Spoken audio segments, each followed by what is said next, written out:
everybody, welcome back to another episode of the Lollygaggers Dynasty Recap. I am your host, Zhang, and welcome to the 2025 Lollygaggers Dynasty Awards show. Here we are. I have to say, this kind of feels like the end of the season, which is, of course, the wonderful thing about Dynasty. It is the end of the season, not the end, because we'll be hopefully right back here next year again with another award show for you all. It was a fantastic first season. I know I had an amazing time, and the sentiment was shared. Thank you to all of you for your very kind responses, and at the end of that sheet there, just, thanking for the season and all that stuff. I know this is definitely some of the most fun I've ever had playing Dynasty, and little things like this just make it a little extra fun. So, of course, one more time, congratulations to Mike, who is our 2025 Lollygaggers World Series champion.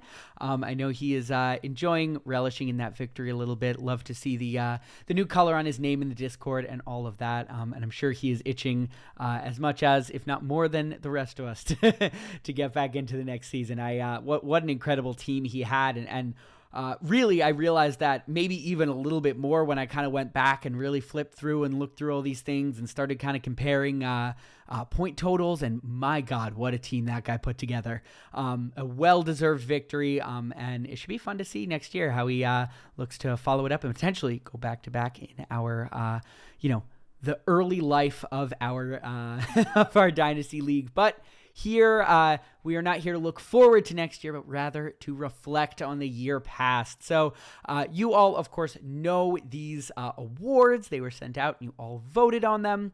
But I thought we'd go back and review them. Before we get started, I do just want to talk over the process a little bit. I did sort of collect all of your data, and from that, I kind of tried to choose a variety of options. So your just maximum point scorers are obviously, those are really valuable in fantasy.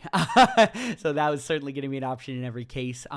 Your maybe best players on a very successful team, perhaps one that made the Lollygaggers World Series. And then, some of that sort of wild card. Sometimes it's maybe just a really consistent player, somebody who really came out of nowhere and was kind of unexpected. And so I tried to kind of provide as broad of a field as possible in a fantasy realm where, unlike in real baseball where there isn't really that one number to define how valuable somebody was, well, in fantasy there kind of is, and it's their fantasy points. But of course, we want to look at this from a holistic lens, and I think everyone did a really, really great job of doing that. I really appreciate you all jumping right on and voting on these. So thank you for taking the time to vote, all of you who did, and I am looking forward to sharing the results. So quickly, let's go over these awards. We do have the Frank Schwindel Award, who is the most valuable hitter. You old head 9 innings folks will remember Frank Schwindel was a sort of tank team legend back in the days when we would tank for ranked back there. He had a 49 overall card, and so he became a bit of a cult hero among the 9 innings community. Of course, 9 innings being the roots of the Lollygaggers community, I thought it was only right that he received the naming rights for this award. Thank God for him. It's the Jeffrey Springs Award, the most valuable pitcher. That one, I think, goes without being said. The Shohei Ohtani is a cheat code award. What do you do with this guy? I'm going to be honest. You look it over, even in a year where he pitched a lot of 1 and 2 inning games and only did it for about half the year, he was still by far and away the most valuable player. If he has a season, say a 2024, where he is truly, truly stand out exclusively as a batter, or a 2023 where he is exclusively really stand out as a pitcher. Maybe it was 22 and he had that really phenomenal year with an ERA in the 2s. He'll absolutely be nominated for a Frank Schwindel or Jeffrey Springs Award, but I'll be completely honest, the guy needs his shine, but I can't really have him winning every award. So that is what the Shohei Cheat Code Award is for. The Crate Digger Award is the best waiver wire or free agency pickup. It's a little ace mantra that the season is not won one in the draft, but is one on the waiver wire, and that's maybe even more true in a dynasty league here. We had some pretty amazing pickups looking back at it. So crate diggers, of course, your old DJs who would dig through crates of records and then kind of find these obscure samples, finding diamonds in the rough. I thought that was a fun little name. And then finally, the Patagonia Award. Pardon me, that is not our last award. The Patagonia Award, that is our best trade. So Patagonia, they, of course, make a very nice fleece. So these people perhaps fleeced the other person in the trade with them. And we had some pretty fun ones to go over here. And then, yes, this is our final award, the Nico Harrison Award. Is this a basketball league? No, but we got to shame that guy whenever we can. Nico Harrison, of course, traded Luka Doncic to the Los Angeles Lakers for basically scraps, and it's widely considered one of the worst trades in professional sports history of all time. So he gets an award named after himself. That is, of course, for the worst trade. I'm featured in that category. But these trade ones in particular, the Nico Harrison and the Patagonia Award, I would say are the most fun here. As there's the most room for opinion, and some looking back are pretty shocking and exciting to look at. So here we go. We will get started off with the Frank Schwindel Award. Leading the pack, we do have Aaron Judge, who scored 759.3 points for JMC, averaging 5 points per game. If you think about that, you see a 5 next to him every day. Wow, that is just game-breaking stuff. Our second nominee is Pete Alonso, 672.9 points, so quite a bit lower than Judge, but of course he did do it all on Mike's team as by far one of Mike's most valuable batters, averaging 4.15 points per game and helping carry Mike to the first annual Lollygaggers World Series Championship. Geraldo Perdomo is our third nominee, racking up 733 points, 4 in 10. He did average 4.55 points per game and frankly came out of nowhere. We will touch on him, of course, in a later segment. Thank you all for casting your votes. With 54.5% of the vote, our 2025 Frank Schwindel Award winner is Aaron Judge. And of course, it had to be Aaron Judge. You can say what you want about the quote-unquote intangibles, a guy carrying his team to a championship. The numbers Judge put up, absolutely game-breaking. Oh, and by the way, JMC still made it to the semifinals, largely carried on the back of Aaron Judge. Frankly, I'm surprised this one wasn't unanimous. He did receive 6 of the 11 votes, so over half there, of course, with 54%.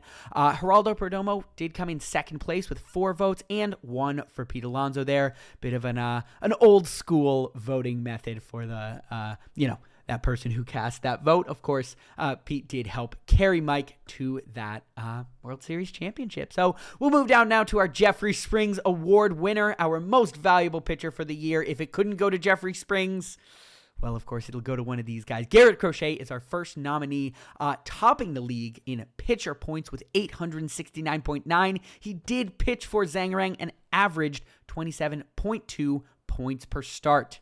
Tarek Skubal is our second nominee, averaging 859.1 points for Flaming Prius. He did average 27.7 points, so just a little bit higher, of course, with Skubal starting one fewer game than Garrett Crochet. The Tigers did clinch the playoffs in time before the end of that last series, so he didn't need to pitch in that last game, and that gave Tarek Skubal one fewer start, which probably accounted for the 10 points difference between him and Crochet. Christopher Sanchez, kind of our breakout pick in this category, with 809.3 points on Mike's team, of course. Flaming Prius did have Tarek Skubal, of course. I'm sure you all remember that, but I did forget to mention it. Christopher Sanchez, as I said, on Mike's team, averaged 25.3 points for start. Again, we see a guy like this on the championship team. It's hard not to look at him as one of the most valuable pitchers for the year. But our 2025 Jeffrey Springs Award winner is Tarek Skubal with 81.1% of the vote, 81.8, pardon me. It was, frankly, a landslide victory, as it should have been for Skubal. Crochet and Christopher Sanchez each received 1 vote on their own, but Tarek Skubal was by far and away the most valuable pitcher in MLB and also in our Lollygaggers Dynasty League. It was not hard to see, never mind that he just so happened to be on a team that made it to the finals. So very nice job for Skubal. Obviously, that first round pick paid dividends for Flaming Prius. It's a little bit of a Mike Trout situation here where Skubal was picked. I can't remember if it was in the first round or the second round. He, of course, had that wraparound pick where he grabbed Skeens and Skubal. But with Prius picking on the wraparound, any one of us could have had Tarek Skubal. And I have a feeling pretty much all of us, except for JMC and Bose, are kind of kicking ourselves for not taking him. So well done, of course, to Mr. Skubal and to Flaming Prius. Congratulations on winning the Jeffrey Springs Award on behalf of your pitcher. The Shohei Cheat Code Award, the most valuable Shohei, the most valuable two-way player. Our nominee, Shohei Ohtani, with 891.6 points. 759.3 of those were as a hitter, and 132.3 of those were as a pitcher. Of course, we expect to see that second number go up next year as he takes on perhaps more of a traditional starter's workload. So this could be even more of a cheat code next year. But our Shohei Cheat Code Award winner for 2025 is Shohei Ohtani, and of course it is. Now, my secret dream is that we will get another two-way player, a legit two-way player, not like, Miguel Rojas. He threw enough blowout innings to qualify as a two-way player, like an actual two-way player who can go up against each other. Obviously, Shohei's still going to win it, but it'd be kind of fun to have two different guys. But you know what? He needs his award because he deserves an award, and I don't really know how to quantify it along with the other ones. He, of course, received 100% of the vote because it was a mandatory category, and there was only one nominee. Moving down to our Crate Digger Award, we have some pretty interesting characters to look at. First, we have Al Martinet, who picked up Jacob Wilson, who totaled 479.1 points. Wilson was picked up preseason, so all of those points went to Al Martinet. Of course, the second place Rookie of the Year winner in the American League, Jacob Wilson. Serial Chillers, another preseason pickup. This one of Andrew Abbott with 577.3 points. A very impressive showing for the Cincinnati starting pitcher and for Serial Chillers. And then, of course, Flaming Prius, who put one of the gems into his infinity gauntlet of pitching dominance, Nick Lodolo, who did tally 554.7 points. This was our only waiver claim on here, but it was an early claim in April. So most of those points, if not all, were for Flaming Prius. And our winner for the Crate Digger Award in 2025 is Andrew Abbott with 63.6% of the vote. I have to say, this feels like it went to the right guy. Abbott picked up early preseason. Not, I would say, the biggest name. Certainly a nice breakout candidate. But Serial Chiller read the market perfectly and read the waiver wire perfectly, I should say, and picked him up. And he ended up being one of Serial Chiller's most valuable pitchers, one of the best young pitchers in the league. Really, really strong performance there. He did receive 7 of the 11 votes that were tallied up. Jacob Wilson coming in second place, tallying up 3 votes, and Nick Lodolo with 1 vote, and just 9.1% of the vote there.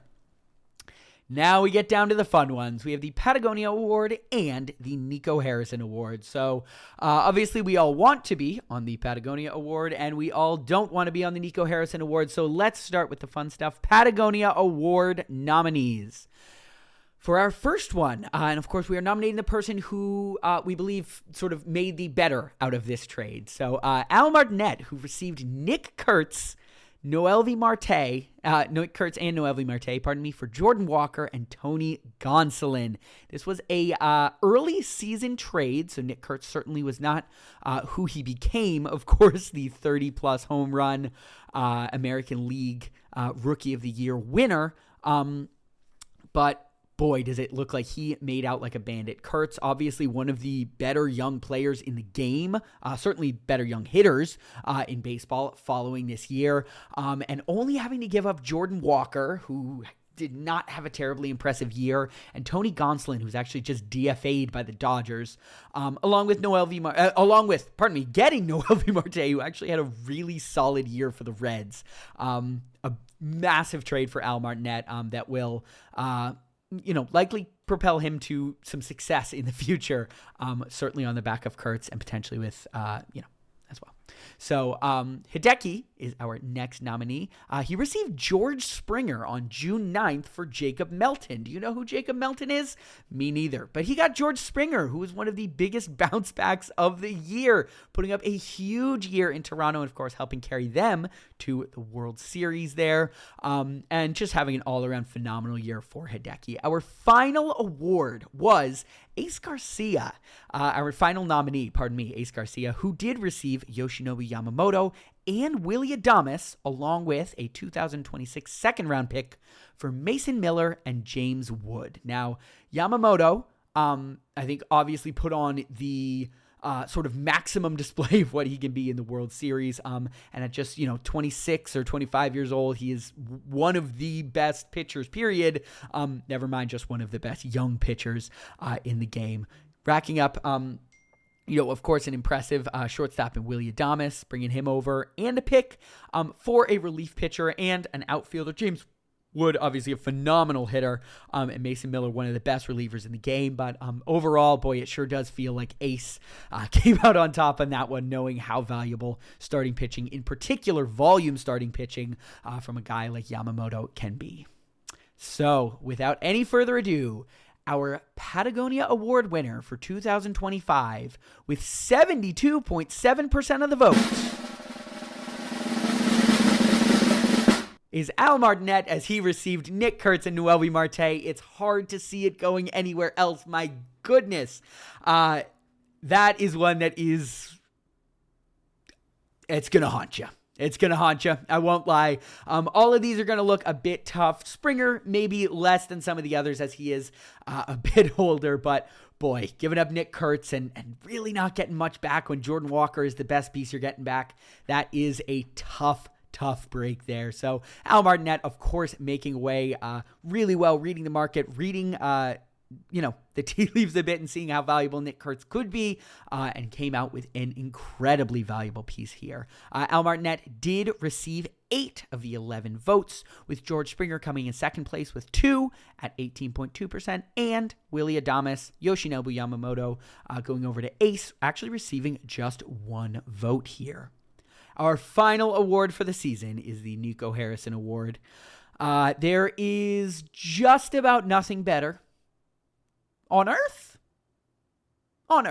than pulling off a fantasy trade and it just working out perfectly, making out like a bandit, and maybe even better than getting a good player is making the person on the other side look like an idiot. And some of the people here did a phenomenal job of doing that. Of course, where would we be if we didn't bring up the fabled Mizorowski trade? I did deal Jacob Mizorowski before his call-up and meteoric rise to the All-Star game and top of that Brewers rotation. I traded him over to Ace for Wilson Contreras in a win-now move that helped land me at the bottom of the table in 11th place. Mike is also a nominee here. Not common to see the winner of the league in the Worst Trade Award nominee, but he dealt Geraldo Perdomo and Dalton Varsho over 2-10 for Emmanuel Clase and Tyler Soderstrom. There are a few ways to break this down.